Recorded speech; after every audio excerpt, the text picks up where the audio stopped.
Hey, everybody, welcome to another episode of Carlton People. Today, I'm joined by someone who I'm yet to meet in the flesh, but we've spoken a little bit online and shared the trauma together. A fresh new Instagram account, so we'll talk a little bit about that. But her name is Lauren. Lauren, welcome to your episode of Carlton People. Hi, thank you so much for having me and inviting me on.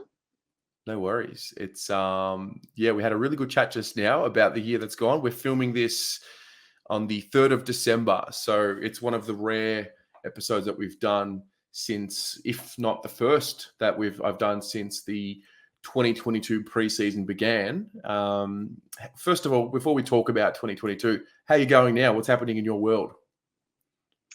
Oh, honestly, I'm just looking forward to the end of the year. And to be honest, for a little while, I had an Instagram break. I think, the whole like COVID thing, and then we just had a terrible season, and I was like, I just need to be out of it. I'm back. I'm back on Instagram, and I'm like, back on the AFL app, and I'm following what's happening, and I'm glad it's the end of the year, but I'm already so excited for next year. Like even just before I came on here, I was like, chatting to like my colleagues at work, and you can put like little gifs up on like the WebEx or Zoom chat, and we were all posting Carlton gifs, and I was just like, oh my god, it doesn't take much to get me super No, excited. I totally relate. I totally relate. Well, why don't we find out exactly how it all happened for you? So, where does your Carlton story come from? How did you become a supporter? Well, to be honest, I know that it's actually not technically in our DNA, but it kind of is in my DNA. So I'm a fifth generation Carlton supporter. So I didn't really have much of a choice. When I was born, my mum's actually Collingwood, my dad's Carlton. They're now divorced. But for a while there, my mum was trying to get me Collingwood, and then I just had that phase when you're a kid where you just like, I just want to choose my own team. And then when I was about 7, I was like, I can't fight this anymore. It's just part of who I am. And after that, I was just a 100% Carlton fanatic. Dad would have been wrapped. Yeah, stoked. Dad, brother, grandmother, great grandmother, great grandfather, like the whole lot. So yeah. Yeah, love it. So, what's your earliest memory of watching a game or going to a game? Like, how far back does your memory go?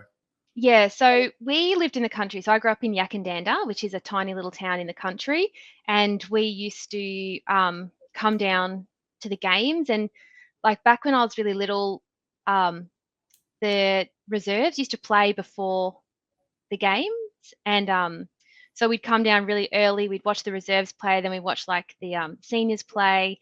I think my first clearest memory was getting to the ground when I was really little, and Mil Hannah was just walking into the ground, and I was like obsessed with Mil Hannah, and I would like, this is in the days of newspaper where people actually bought newspapers, and I would cut out everything about Mil Hannah, and my dad was like, Mil, come over here. There's somebody who wants to meet you, and I think that was like my first like big Carlton moment. That's my first big memory of Carlton, and yeah, it was a good one. Yeah, I can totally relate to the newspaper thing. I was in year 12 in 2008, and I had this obsession with Chris Judd, and I used to go there and cut out every little every image that he would ever appear in the paper. I'd cut it out and put it on the inside of my locker. So it's funny, like, because that's one of the last things that I can think about talking about that seems older now, because newspapers, I mean, they're still around, but I'm not sure that we're reading our news these days, especially when it comes to the footy. I don't think we're consuming it as much with the paper. No, now honestly, every day I just type in Carlton news. That's all, and into Google. Like that's how we get it these days. Yeah, yeah, for Yeah. sure. So Mil Hannah, any other early heroes? Because I have this theory. Maybe you can shed some light on it from your perspective. I have this theory that when we're younger, yeah, we love the club, but we don't. We love the players first. The kids will latch on to our heroes, and that'll help us follow the club as we get a little bit older, and then we get that sense of community and connection with other people. Do you feel that? Um, yeah, probably. It probably takes a while to kick in the um that sense of community. Um, I reckon the sense of community really came. Do you know what? It sounds so bad, but when you start to really hate other clubs, that's where you feel the sense of community. Yeah. And I can Yeah. remember, yeah, I can remember like this is totally showing my age, but I can remember the 95 grand final. And like that year, like in the 90s, like it was Essendon and Carlton were like massive teams, right? And I had a friend at high school and she loved Essendon so much. And I just and she was one of those obnoxious Essendon supporters. And I was Aren't like, they all? Aren't they all? why? I mean, Why? Like they've got aggressive colours. They had that like aggressive coach. What was his name? The one that used to do the thing. Kevin Sheedy. And yeah, Kevin Sheedy. And I was like, my hatred of Essendon really brought out my passion for Carlton. And even now, like you feel so much, you feel so connected to your club and to like other supporters when you're bagging the crap out of someone else. So yeah, I reckon that. Yeah, I knew I was really deep into Carlton when I started hating everyone else. Okay, I like it. I'm going to use that one.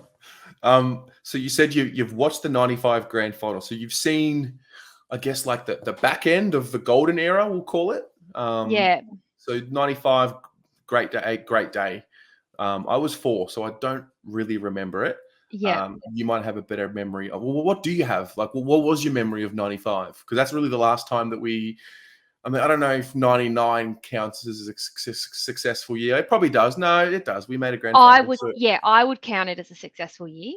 It okay. would have really 99 would have really capped off like a brilliant decade for us had we won that. But I don't remember heaps about the 95 grand final, but I do remember my brother's best friend saying um, if Geelong win this, no, if Carlton win this, I'm going to eat my hat. And he was a Geelong supporter. And then at the end of the game, he tried to eat his hat because and Sylvan, like Gary Ablett goalless. Like come like oh, it doesn't get much better than that. I cannot wait for these days. I cannot wait for these days again. I cannot wait. It's gonna Yeah, happen. And yeah. yeah. Well, that we'll get to that because I now think the pain binds us, but we will get to that. I just want to go through just like in sequence. So Mm-hmm. 95, 99, good times. Like you said, it's a good decade. Yep. Pretty much till and since then, it just hasn't gone right. Everything it seemingly can go wrong has gone wrong. Now, whether it's karma catching up to us for cheating, whatever. Um, what what happened with you in the 2000s? Like, did you fall out of love or did you still watch? Like, how did it work for you? No, I totally fell out. Totally fell out for a long time. Um, I just I think I lost a lot of interest. I was like busy traveling and like, being, doing young people stuff and I just didn't engage that much. But I felt like I always like every year, like my brother and I would still go to games and things like that. But I just didn't. My heart wasn't like just so deep in it. Um, I feel like, and then I just watched and watched and watched, and then it was um when I really knew that I had to come back deeply into the game was it was actually recent. It was when we had Brendan Bolton as our coach, and we were so bad. And then we sacked him. And everyone was so mean about Carlton. And so this is why I know I'm not a bandwagoner because the game after we sacked Brendan Bolton, I was like, I'm going to that game because now more than ever my team needs me. So I went and then we beat Brisbane. Like it was just the most perfect. And I was like, it must be me. Do you ever get like superstitious about things? Are you a superstitious person when it comes to games? It's funny you mentioned that game because that was the first game that so I was living out of the country for a few years and that Brisbane game was the first game I attended when I got back to Australia. So I also had that feeling of, Really? oh, look at this. Teague's first game as coach, the new era. I've made it just in time. Onwards and upwards we go. And then superstitions just get found out. Yeah, they definitely get found out. But I definitely feel like that was a huge turning point. So I went to that game and I was like, I'm not here for a win. I'm just here for my team. Yep. And like fortunately we won and it was incredible. But it was also probably like a pivotal kind of moment for me because I'm like, no, like I haven't been here for my team. Like I haven't been present for this team. It's not about win. It's just like it is okay. Yeah, like we all know it's about winning, but it's about being there when it's crap, even if it's crap Mm. for 25 years. Like yeah. So No, like there's we're very as humans we're tribal by nature. That's just how we are, and where we find communities, we find things that bind us. And obviously, this club is it's not just a footy club; it is a community. It's a it's a massive brand. It stands for a lot, whether it be football or off field issues, and it's a real platform for discussion and whatnot. And there is this the history and the heritage is what gives it the power that it has today. And I think you're right, because I'm with you in that the pain, as much as we want to have winning seasons, and we really should be having winning seasons, like it's ridiculous now. But yeah, the and we pain, will. we absolutely will. Yeah. The pain is what binds us, and then when it does turn, which we hope is from now on, when it starts getting more wins than losses in a year, and then we rise up. I think that'll actually bring us even more together, and it might even bring the previous generation more close to the new generation. Because at the moment, I feel like I'm a generation that's been told a story of a great club, but I haven't seen the great club. If that makes sense. Yeah, that's actually really interesting because I feel like I'm between that with our age, the gap that's between you and I. It's a pertinent gap because I've seen the horrors, but I was fortunate, so fortunate to catch that golden era. And I suppose that, I got the stories as well. So, my dad's mad Carlton, and so is my brother. And I'm the youngest. So I had all of that kind of, you know, pre-connection that I don't really remember, but I had all that build up into the golden era of the 90s and onwards. So at least I can carry that with me. But people like you, unfortunately, don't have a lot to carry, but you know that it can happen. So Of course, I think social media has helped the cause because it's given us somewhere.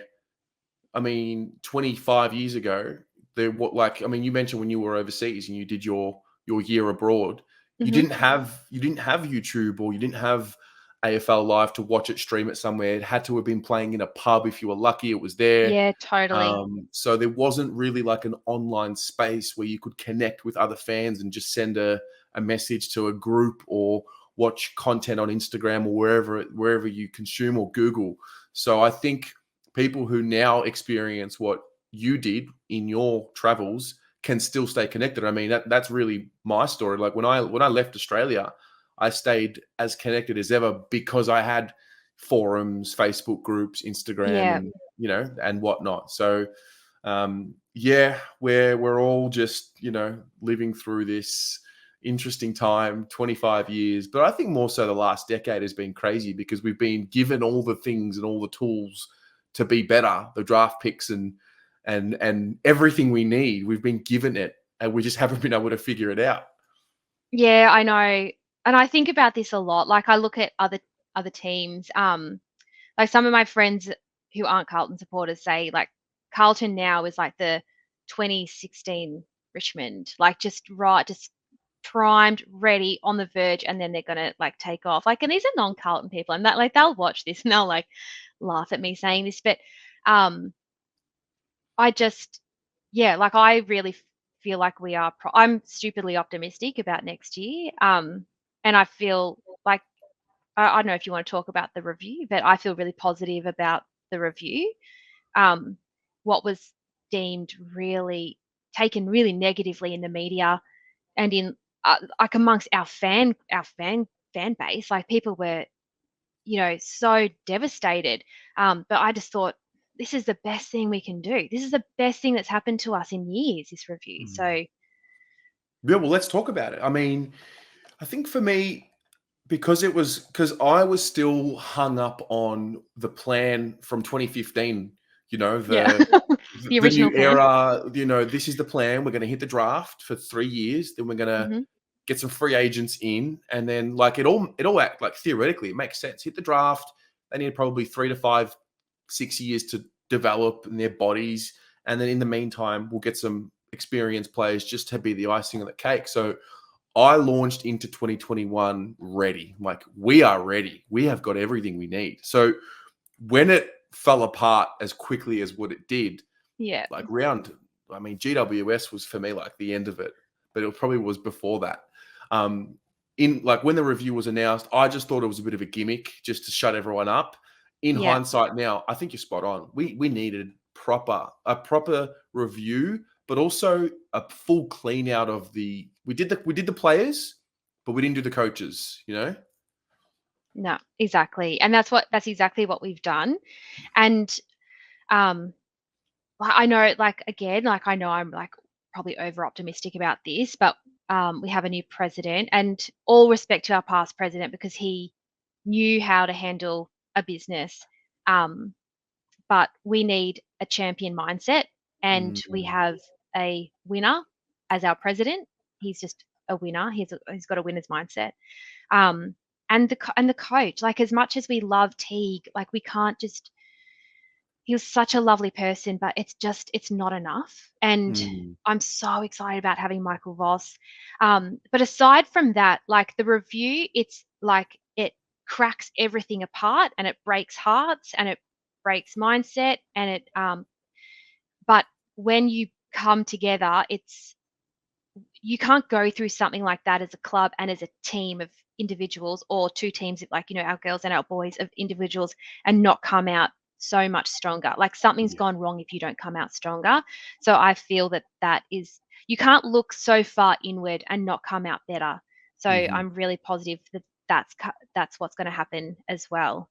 Whether it mm, happens straight away in the first few games, I don't know, mm. but yeah, just I don't think it'll take long. Yeah, I think you're right. I mean, at the end of the day, when it comes to experience as a collective, these men, these boys, they've gone through a lot over the last 5 years, and a lot of the core group is still intact. We haven't lost too many soldiers. The soldiers that we've lost are really the older guys that were, towards the end of their career Yeah. anyway. The Mhm. Betts, the Murphys, the Casbolts, and all of Yeah. that. So I think when it comes to new president, it sounds great so far, so good, ticking all the boxes. If you ask me, I think with Mark, it was probably when he started his reign, it was more about got to get us out of debt, and I think every president has like one thing that they'll be remembered for, or their legacy. And I think with Yeah. Mark, it was the off field, it was the finances of the club, it was the redevelopment of Icon Park, and that's his legacy. Now, whether you subscribe to the fact that that's bullshit and no, it should be on field, whatever, it is what it is. The reality is we really only have right now. Right now, well, today is actually I'm great with filming today because today was the day that we announced that we're officially out of debt. So we're out of debt. Yeah, that's right. No need to worry about finances anymore. It's done. We're in the green. Now I feel like it's full steam ahead, full focus on field performance. We've done the out of debt thing with COVID affected years, so we're going to be fine. With the Carlton Football Club, we make enough money as it is. People put their hands in their pockets, all of that. So yeah, I was really jaded for 2021, if I'm honest. But 2020, like I've got the optimism back. I have faith in the pieces that we've got there, and like you said, it's going to take a bit of time. It might not, but I think ultimately with the new coach, like you need to experience losses as players and get feedback, and they've got to figure out what buttons to push. So, what are your early takeaways from we're moving into 2022? What are you starting to feel? I know I can sense the excitement from you. Yeah. Oh, I'm really positive. Oh, I don't want to curse it, but I really feel like we're going to beat Richmond round one. I Yep, just have a feeling. Um, I reckon I do think we'll make the 8 this year. yep, Um, if not because of our players, it's because of our coach. I don't think our coach will settle for second best. mm, So I yeah. think if our players aren't pushing, I feel I think Michael Voss will be very intolerant of poor behaviour or poor attitude. Yeah. Yeah. I think we're going to get a coach as well that will just won't crumble under pressure because he's Yeah. been there and done it Yeah. on both levels. I mean, I Mm. I remember, 21, and like you said, I love David Teague, great guy, but like in the press conferences, especially, that those are some of the most important moments for the members, because really throughout the year, all we really get to understand what's going on is the press conferences. That's really the only form of communication that we get to make judgment Yeah. on, how's everything going, apart from the games. So yeah, I'm excited about that. Within the group, within the players. So as you said, you've come back 2015 ish. Who are some of your favorites? Who do you watch more than the others? Um. Oh, so probably my favorites are, so Samo, he's gone, so that's sad. That was sad. I've always loved him. I thought he was good in our culture. Um, he would come from anywhere on that field to celebrate a goal. Mm, He was there. Like, you look at any goal that we've kicked in the last few years, and he will go travel down the field to like celebrate a goal. Like, he was so good, and now he's gone. So anyway, but I can't wait to see what Paddy Dow brings. I feel like he really stepped up, and I think that Michael Voss is the perfect coach to bring the best out of him. Who else do I love to watch apart from like the usuals? I love Jacob Wiedering's attitude. Um, yeah, and up it against, like what I was saying, like, please don't ask me about strategy, because when I watch a game, I'm like, everyone's playing so well, everyone's good. mm. And then people are like, oh, blah blah had a shit game, and it's like, oh really? I thought he played really well. Well, So I like what you said there about Samo and getting around players for goals. That's not something I noticed. But when I think about it, I think about the photos of goal celebrations, and you've just made me realize he appears in a lot of them. You're right. he's always there. He's Yeah, always there. Yep. I love that. I love that you've picked up on that. Yep. That's really cool. Body language is important. It's very important. And it is those little things. Like I remember last year or 2021, there was a few instances like I think Mark Pitternet got in a bit of a wrestle against Port Adelaide. No one really jumped in to help him. I think when Liam Stocker kicked his first goal, only two or three of them got there to Yeah. celebrate with him. Like little things like that matter. And I think the talk about 22 from 21 has been centered around we want to be a selfless team, because Yep. Melbourne have obviously shown the blueprint to that. Like they've got quite a bit of talent, That's but it it. wasn't until they started working together and for each other that it all started coming together. Like for me, if this group start playing the way the game should be played, the talent pool is just ridiculous. And I feel like it can just explode. And I know we've been saying that for a long time, but it is the truth. No, 100%. And I don't know which commentator it was, but there was a game that we won. I don't know, it was last year or the year before, and it was just, we won it, and there were all these, like, the players were just like milling about at the end of the game. And the commentator said, he goes, look at all those high draft picks.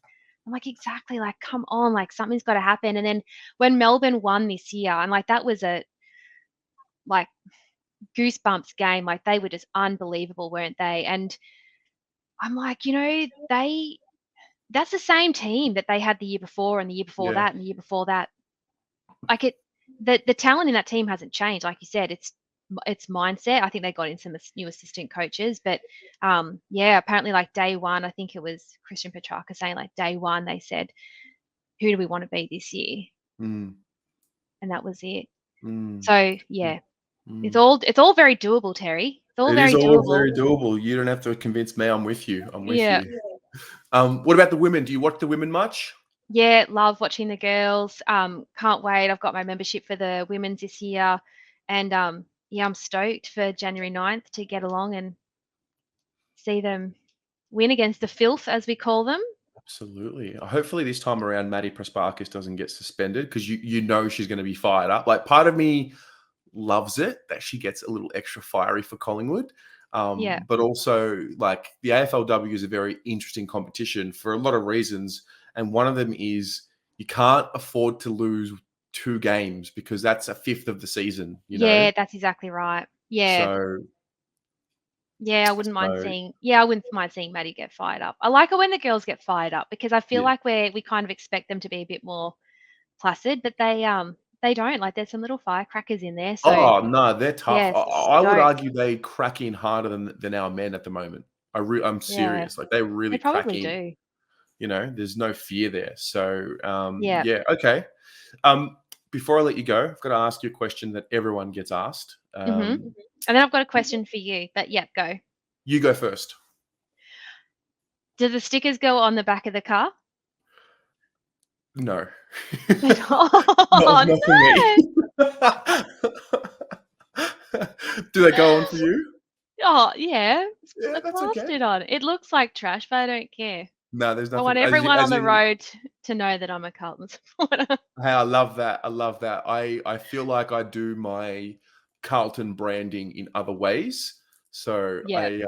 I don't need to put it on the car per se. So you've got the member 2022 sticker already on the back. Oh, yeah. I can't no, not yet. No, not until I'm superstitious. I'm not doing that until 2022 starts. So Fair. January 1, they'll go on. Okay. Um, but yeah, they'll be up. They'll be up. Okay. It begs the question: do you have any other superstitions that maybe we should be aware of that we can maybe jump in on and get around? Um, no, it's normally No. just a game by game thing. If I'm sitting in, oh, should I take my jacket on or off? Should I sit in this seat? Or should I put my bag on the ground or on my lap? We kicked 3 goals while I was eating chips. Like, should I continue eating chips for the rest? Keep buying those chips. Yeah. Yeah, Now that you say that, I do have a routine and a ritual. I have the same breakfast every time we have a game day. My parents have a yeah. cafe in Thornbury, so I make sure I go there, get the same thing every time. It is a bit of a ritual. It is a game day ritual. I don't eat other than that. I don't eat at the footy. It depends on the situation, but generally won't eat the footy. Won't drink. Can't drink because I'm already white. I don't need. I So don't worked need. up, so Yeah, worked yeah, up. Yeah, totally, totally. I can remember like in the 2013 finals, um, in the game against Richmond that we won, um, my brother, my nephew was a baby, and my brother was standing in like the doorway watching the TV, hot, like trying to get my nephew to sleep.